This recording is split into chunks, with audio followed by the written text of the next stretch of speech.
Disclaimer ज़रूर दे दें कि जैसे आपने बताया कि सूरत हाल जो है तब्दील हो रही है। 7:15 का ये जो वक़्त है इस वक़्त, और साढ़े 8 बजे दोबारा उस खसूसी कमेटी का इजलास शुरू होना है। पाकिस्तान तहरीक-ए-इंसाफ उसमें शरीक होती है या नहीं होती, वो भी इस हवाले से देखना है। मगर साढ़े 8 बजे कमेटी का इजलास होगा, और आज के रोज़ जो नए आने वाले चीफ़ जस्टिस हैं 3 रुकनी जजेस पैनल में से, उनमें से एक एक का नाम हर सूरत फ़ाइनल करना है, क्योंकि आज डेडलाइन है 22 अक्टूबर की। हालाँकि जो आइन में तरमीम की गई है उसमें ये था कि 14 रोज़ पहले जो है जाने वाले चीफ़ जस्टिस से रिटायरमेंट से 14 रोज़ पहले आने वाले चीफ़ जस्टिस को पैनल से चुन लिया जाएगा। मगर चूँकि इस बार आइनी तरमीम बाद में हुई तो एक सनसेट क्लॉज़ उसमें डाल दी गई, ग़ालिबन 3 रोज़ पहले की थी। हुँ। तो आज के रोज़ तो हर सूरत फ़ैसला देना है इस कमेटी ने। तो अब तक की जो सूरत-ए-हाल है, मुझे ये लगता है, जो मेरी इत्तलात हैं, जो मेरा तज्ज़िया है कि चीफ़ जस्टिस कौन होगा सुप्रीम कोर्ट का और आइनी बेंच का सरबराह कौन होगा, ये प्री डिसाइडेड चीज़ें हैं। इन आइनी तरमीम से पहले भी डिसाइड हो चुकी होंगी। जहाँ-जहाँ चाहे मौलाना फज़ल रहमान हो, पाकिस्तान पीपल्स पार्टी हो, मुस्लिम लीग नून हो, आप देख रहे थे इनकी दिन में मुतअद्दिद मरतबा मुलाकातें हो रही थी। तो वो मुलाकातें सिर्फ़ इस मुद्दे पर नहीं हो रही थी कि आप वोट दे दें या वोट ना दें। वो इन आइनी तरमीम के बाद के सिनेरियो पर भी एक-दूसरे को जो गारंटियाँ हैं वो दी जा रही थी। तो मुमकिन है मैं गलत हो सकता हूँ। अभी आज से कुछ देर बाद जब हमारी ऑडियंस ये देख रही हो तो सूरत-ए-हाल यकसर मुख्तलिफ हो।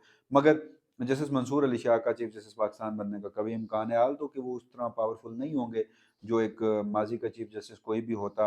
आज से गालिबन 29 चीफ जस्टिस अब तक गुजर चुके हैं, ये 30वें चीफ जस्टिस होंगे। लेकिन अब जो दूसरा आइनी अदालत का सरबराह है वो गालिबन जस्टिस याह्या अफरीदी के नाम का कूड़ा उस सारे मामले में निकलेगा। तो जो इख्तियारात होंगे वो उस बेंच के पास होंगे, उन जजेस के पास होंगे, उस प्रिजाइडिंग जज के पास होंगे, जो आइनी अदालत के लिए मुकर्रर किए जाएँगे, जुडिशल कमीशन ऑफ पाकिस्तान से चुने जाएँगे। मगर चीफ जस्टिस पाकिस्तान जो हैं वो ग़ालिबन मुझे ये लगता है कि जस्टिस मंसूर अली शाह हो सकते हैं। मरीम नवाज़ साहिबा ये बताइएगा कि अगर चीफ जस्टिस जो है वो ये कहा जा रहा है कि जो है शाह साहब होंगे। अगर जस्टिस याह्या अफरीदी साहब का नाम आ जाता है और वो बैक पे चले जाते हैं या वो कहते हैं जी मैंने नहीं बनना, तो फिर उसके बाद की क्या सूरत-ए-हाल बनेगी? क्या चौथे नंबर वाला जज आएगा या पहले नंबर वाला होगा या दूसरे नंबर वाला होगा? देखिए, जो 26वीं आईनी तरमीम अब हो चुकी, उस तरमीम के मुताबिक अब जो chief justice 3 senior most chief justices में से किसी एक का नाम चुना जाएगा। मिसाल के तौर पर वैसे तो खबर है जस्टिस मंसूर अली शाह ही होंगे, लेकिन मिसाल के तौर पर अगर जस्टिस याह्या अफरीदी का नाम आता है और जस्टिस याह्या अफरीदी इनकार कर देते हैं, तो उसके लिए भी आइन में जगह छोड़ी गई है। आइन में ये दर्ज है कि अगर एक चीफ जस्टिस इनकार कर दे, तो जो बकिया दोनों हैं पहले, उन दोनों के ऊपर गौर किया जाएगा। अगर वो बकिया दोनों में से भी कोई बनने से इनकार कर देता है, यानी आपने पहले जो सीनियर मोस्ट तीनों जजेस हैं, उनके नाम एग्ज़ॉस्ट करने होंगे। उसके बाद जब उन तीनों का इनकार आ जाए तो आप चौथे पर जाएँगे, जिससे ये साबित होता है कि शायद चौथे पर जाने की ज़रूरत पड़ेगी ही नहीं। जल्दबाज़ी में है, ये जिस भी तरह से किया गया है, लेकिन अब ये 26वीं आईनी तरमीम का हिस्सा है कि जस्टिस याह्या अफरीदी को अगर बनाया जाता और वो इनकार कर देते, तो उसके बाद आपको दोबारा जस्टिस मंसूर अली शाह और जस्टिस मुनीब अख्तर, जिनको आपने ऑलरेडी रिजेक्ट कर उनके नाम पर गए, उन दोनों से ही दोबारा ये इल्तमास करनी पड़ती कि आप में से कोई एक आ जाए। तो अभी मौजूदा सूरत-ए-हाल में ज़ाहिर है कि अगर हुकूमत को अपने लिए कम खतरा देखना पड़ता तो वो जस्टिस याह्या के बाद दोबारा जस्टिस मंसूर अली शाह पर ही जाते, क्योंकि जो पूरी 26वीं आईनी तरमीम की गई है वो जस्टिस मुनीब अख्तर के खौफ और डर की वजह ही से की गई है कि मुस्तकबिल में उनको चीफ जस्टिस बनने से रोका जा सके, क्योंकि उन्होंने जस्टिस एजाज और जस्टिस मज़ाहिर नकवी की तरह इस्तीफ़ा नहीं दिया, वो अपने ओहदे से चले नहीं गए। तो अब ये जो पूरा डिज़ाइन है, इस डिज़ाइन में जो 26वीं आईनी तरमीम जिस तरीके से की गई है, उसके जो अल्फ़ाज़ जिस तरह से इस्तेमाल किए गए हैं, उनका मतलब यही बनता है कि जस्टिस मुनीब अख्तर और जस्टिस मंसूर अली शाही की तरफ वापस आना होगा उस कमेटी को, खसूसी कमेटी को जो जजेस चुनने के लिए मुख्तस की गई है। सीम भाई ये बताइएगा कि अगर ये जो है आईनी अदालत का जो सरबराह होगा या आईनी बेंच का जो सरबराह होगा वो जस्टिस याह्या अफरीदी होते हैं और चीफ जस्टिस ऑफ पाकिस्तान जो है जस्टिस मंसूर अली शाह साहब होते हैं, तो यहाँ पे जो है वो आईनी तौर पे क्लैश नहीं आएगा? काफ़ी सारी चीज़ों में आप क्या समझते हैं, क्लैश नहीं आएगा कि यहाँ से कुछ फैसला होता है, आगे जाके वो कुछ और हो जाता है? तो देखिए, उसमें ना जो आइन में सारे मामले में लिखा गया है, सुप्रीम कोर्ट ऑफ पाकिस्तान की जो जुरिसडिक्शंस थी उन्हें पूरा का पूरा तब्दील कर दिया गया। सो मोटो का अख्तियार ले लिया गया, आइनी इवन कि आइनी बेंच से भी ले लिया गया वो अख्तियार तो। और जो मुकम्मल इंसाफ का अख्तियार था वो वापस ले लिया गया। अब ये जो आइनी बेंचेज़ हैं ना, ये बाकी मुकदमात भी सुनेंगे आम रूटीन में, अगर मेरा ख़्याल है कि आइनी केसेज़ उस हद तक ज़्यादा नहीं होते तो ये रूटीन मैटर्स भी सुनेंगे, मगर ये बाउंड होंगे कि अगर कोई आइनी मामला आएगा 184(3) की अपील आएगी, 185 हाई कोर्ट की जो एपलेट जुरिसडिक्शन में सुप्रीम कोर्ट में अपील आती है और वो मामला हाई कोर्ट में आईनी होता है। जिस तरह सुप्रीम कोर्ट में आईनी बेंचेस हैं, वहीं प्रैक्टिकली हाई कोर्ट्स में भी आईनी बेंचेस बनने हैं। तो फिर वहाँ का जो मामला है, कोई रिट चैलेंज होती है यहाँ पे, और उसके बाद कोई सदर मुमलिकत एडवाइजरी जुरिसडिक्शन के तहत कोई सवालात भेजता है सुप्रीम कोर्ट ऑफ पाकिस्तान को। तो ये जो तमाम मामलात थे जहाँ पर आइन की तशरीह होगी, वो फिर आइनी बेंच सुनेगा। वो फिर अगर उसमें जस्टिस मंसूर अली शाह, जस्टिस मुनीब अख्तर नहीं होते, तो वो मुकदमा सुनेंगे ही नहीं। उसमें क्लैश एक हद तक ये आ सकता है कि मुतअद्दिद मुकदमात ऐसे होते हैं, बल्कि अगर हम रफली आइडिया लगाएं, जब हम अमूमी नोयत में सुप्रीम कोर्ट में जा रहे होते हैं, तो गालिबन 70 से 80%, अगर मैं गलत हूँ तो मरियम मुझे दुरुस्त करेंगी, 70 से 80% ऐसे होते हैं मुकदमात जो उसमें आईनी नोयत के आईन होते हैं। नोयत भी होती है और दूसरा मामला भी होता है। तो अब तक तो कोई बाइंडिंग नहीं थी कि वो तो कोई भी जज सुन सकता था, वो आइन इंटरप्रिटेशन भी कर सकता था उस मामले में। अब एक ऐसा मुकदमा आता है जिसमें दोनों चीजें हैं, आईनी मामला भी है और दूसरा मामला भी है। तो फिर क्या पहले वो आईनी मामला, ये अच्छा, ये तय कौन करेगा? और फिर ये जब तय होगा तो फिर वो आईनी मामला अलग सुना जाएगा और उसका जो बकिया मामला है वो अलग सुना जाएगा, या फिर आप आईनी मामला होते हुए आप सिर्फ आईनी बेंच के पास भेज देते हैं, तो उनके पास बर्डन जो है वो मजीद केसेस का इतना बढ़ जाएगा कि बाकी सुप्रीम कोर्ट ऑफ पाकिस्तान चंद नोयत के मुकदमा सुन रही होगी। तो इसमें खासे लूप होल छोड़े गए हैं। लेकिन देखना यही है कि अब जस्टिस याहिया अफरीदी अगर बनते हैं, क्योंकि justice Yahya Afridi chief justice Pakistan, मुख्तलिफ लोग कहते हैं वो जस्टिस मंसूर अली शाह के एहतराम में उनसे जूनियर हैं, उनसे एक बड़ा उनका ताल्लुक है, ज़माना वकालत से उनका ताल्लुक है, तो वो शायद उस एहतराम में चीफ जस्टिस नहीं बनेंगे। लेकिन उससे एक बड़ी वजह है, वो वजह यही है कि जस्टिस याहिया अफरीदी ने गालिबन 2030 या 31 में रिटायर होना है, और अगर अब वो चीफ जस्टिस पाकिस्तान बन जाते हैं तो वो 3 साल बाद रिटायर हो जाएंगे, वो 2027 में रिटायर हो जाएंगे। तो वो क्यों चाहेंगे कि वो चीफ जस्टिस बने और अपना 3 से 4 साल का जो टेन्योर है उनका बतौर चीफ जस्टिस सुप्रीम कोर्ट के जज के, वो खत्म हो? अगर जस्टिस याहिया अफरीदी इस बार इनकार कर देते हैं, वो नहीं बनते, अगर उनका नाम आता है, तो वो तो अगली मरतबा जब जस्टिस मुनीब अख्तर और जस्टिस याहिया अफरीदी और जो तीसरे नंबर के उस वक्त जज होंगे, जो भी उस वक्त सीनियोरिटी बनेगी, तो उसमें भी वो पैनल में होंगे। अगर वो तब भी इनकार करते हैं, तो जस्टिस मुनीब अख्तर की रिटायरमेंट के बाद भी जस्टिस याहिया अफरीदी होंगे पैनल में, मोस्ट 3 सीनियर जजेस में से।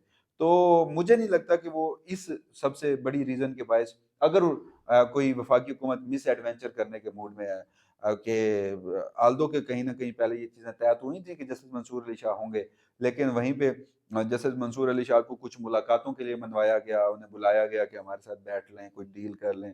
जब उन्होंने कैटेगोरिकली उस चीज़ से इनकार किया, और उसके बाद जब उन्होंने आखिरी मखसूस नशिस्तों के फैसले वाली वजाहत जो है वो आईनी तरमीम से गालिबन एक रोज़ कबल जुम्मे के रोज़ जारी की थी, तो उसके बाद से उनके मामलात, मतलब कुछ सर्कल्स ऐसे हैं जो नहीं चाहते कि बनाया जाए, बल्कि वो बदला लेना चाहते हैं कि अगर आपने हमसे बात नहीं की और आखिरी लम्हे तक आप अपने फैसले के खिलाफ खड़े रहे, तो वो बाकी जजेस के लिए सबक है कि अगर आप हमें सताएंगे तो फिर रक्षा चलाएंगे। तो ये सारी वो सूरत हाल है। तो बहरहाल देखते हैं, अभी 1 2 3 घंटों में ये चीज़ें, ये सारी सूरत हाल जो है वो इवॉल्व होकर सामने आ जाएगी। मरियम साहबा ये बताइएगा कि इस्तीफों की भी बात की जा रही है कि इस्तीफे भी आ सकते हैं अगर याहिया अफरीदी साहब जो है वो नहीं मना करते, अगर उनका नाम आ जाता है और वो मना नहीं करते, उसके बाद कोई इस्तीफों का, क्योंकि दो सीनियर बैठे हुए हैं, वो जूनियर के अंडर कैसे काम करेंगे? और इसी तरह जो है आईनी जो बेंच है वो हाई कोर्ट की तरह भी लेके आया गया है, तो आप क्या कहेंगे? और मखसूस नशिस्तों का जो मामला है, क्योंकि वो 8 जजेस पहले एक दफा, दो दफा उनकी क्लैरिफिकेशन कर चुके हैं, लेकिन अगर ये जो अमेंडमेंट हुई है इसके बाद क्या वो जो मखसूस नशिस्तों का मामला है वो आईनी बेंच सुनेगा? और वो कौन फैसला करेगा जो है वो ये मखसूस नशिस्तें किस पार्टी को जो है वो दी जा सकती हैं? देखिए 26वीं आईनी तरमीम इस बारे में तो खामोश है कि मुकदमात आएंगे तो वो लगाएगा कौन। ये ज़रूर लिखा गया है कि जो आईनी बेंच बनाया जाएगा उसके सीनियर 3 जजेस बैठकर अपने प्रैक्टिस एंड प्रोसीजर को तय करेंगे। लेकिन अगेन, क्योंकि 26वीं आईनी तरमीम जिस जल्दबाजी में की गई या दानिस्ता गैर दानिस्ता तौर पर उसके अंदर जो गलतियां छोड़ी गई, तो उससे एक और तरमीम लाना पड़ेगी या फिर उससे आगे रूल्स बनाना पड़ेंगे जिससे क्लेरिफिकेशन आए। दूसरी बात ये कि इस्तीफों की आप बात कर रहे हैं, इखलाकी तौर पर अगर किसी जूनियर जज को चीफ जस्टिस बनाया जाता है और उसके सीनियर जजेस को उसके अंडर काम करना पड़ता है, तो इखलाकी तौर पर इस्तीफा ही वो ऑप्शन बनता है। और इसकी बहुत सारी इखलाकी वजूहात हैं, सिर्फ ये नहीं है कि जूनियर जज है तो हम कोई ईगो का मसला है कि हम उसके अंडर काम नहीं कर सकते। एक बहुत बड़ी वजह ये है कि जब आप एक जज बैठकर पार्लियामेंट की मुकर्रर करदा कमेटी, जो कि अपेरेंटली पूरा पार्लियामेंट ही है, वो ये समझती है कि ये जजेस चीफ जस्टिस बनने के काबिल नहीं है, तो मुझे लगता है कि फिर वो जजेस जज रहने के काबिल भी नहीं है, क्योंकि आपको लगता है कि उनमें कोई काबिलियत की कमी है, तभी आप उनको चीफ जस्टिस नहीं बना रहे। तो फिर ये वजूहात भी हैं सारी, जो ये एक ग्राउंड बनाती है कि इस्तीफे आएँगे। लेकिन ये कहना कि इस्तीफे हाई कोर्ट से भी आएँगे, सुप्रीम कोर्ट से भी आएँगे, तो मुझे कोई ऐसा इंकलाब आता नज़र नहीं आ रहा। जब जजेस ने इन आईनी तरमीम के ऊपर जब सारे वुकला खड़े हो रहे थे, बात कर रहे थे, अवाम निकली थी, तब उन्होंने कुछ नहीं किया और वो अपनी कॉज़ के लिए खुद नहीं खड़े हुए, गो के अखलाकी तौर पर नहीं खड़े हो सकते थे, लेकिन फिर भी उनको समझ तो आ रही थी कि क्या हो रहा है। तो फिर अब मुझे नहीं लगता कि इस्तीफे आएँगे, और वैसे भी इस्तीफा देना एक बुज़दिली की निशानी ही समझा जाता है। जिस तरह पहले जस्टिस एजाजुल एहसन से लिया गया इस्तीफा, या जस्टिस मज़ाहिर नकवी ने दे दिया इस्तीफा, तो उसको भी लोगों ने यही गिरदाना कि भाग गए, डर गए। तो मुझे लगता है कि अगर वो अभी भी ये करेंगे, तो निज़ाम की जीत हो रही होगी, जो चंद लड़ने वाली आवाज़ें हैं या चंद आज़ाद आवाज़ें, वो भी दब जाएँगी। तो इस्तीफे आने की कोई इत्तला तो नहीं है, ये बहुत से लोग जस्टिस मंसूर अली शाह के साथ मनसूब कर रहे हैं। तो देखना है कि अगले आने वाले दिनों में क्या होता है। अभी तक की इत्तला तो ये है कि जस्टिस मंसूर अली शाह चीफ बन रहे हैं, और एक मर्तबा जब वो ओहदा सँभाल लेंगे, तो वो ओहदा या वो मनसब बहुत होता है, कुछ ना कुछ करने के लिए उसके इख्तियार बहुत होते हैं, और पाकिस्तान में कुछ भी हतमी नहीं होता।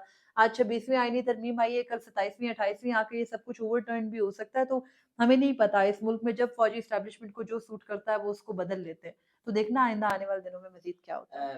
वसीम भाई, लास्टली बताइएगा कि आज जो है वो शो काज नोटिस जो है वो जो लोटे बने हैं पीटीआई के 8 से 9, उनसे जो है वो ये मतलब शोकाज नोटिस जारी किए जाएंगे कि भाई आप लोग जवाब दें कि आप लोगों ने ऐसा क्यों किया। और दूसरा, मेहरबानो कुरैशी साहिबा की अपने वालिद से मुलाकात हुई है, उसमें उन्होंने कहा है कि मेरा बेटा ये काम नहीं कर सकता।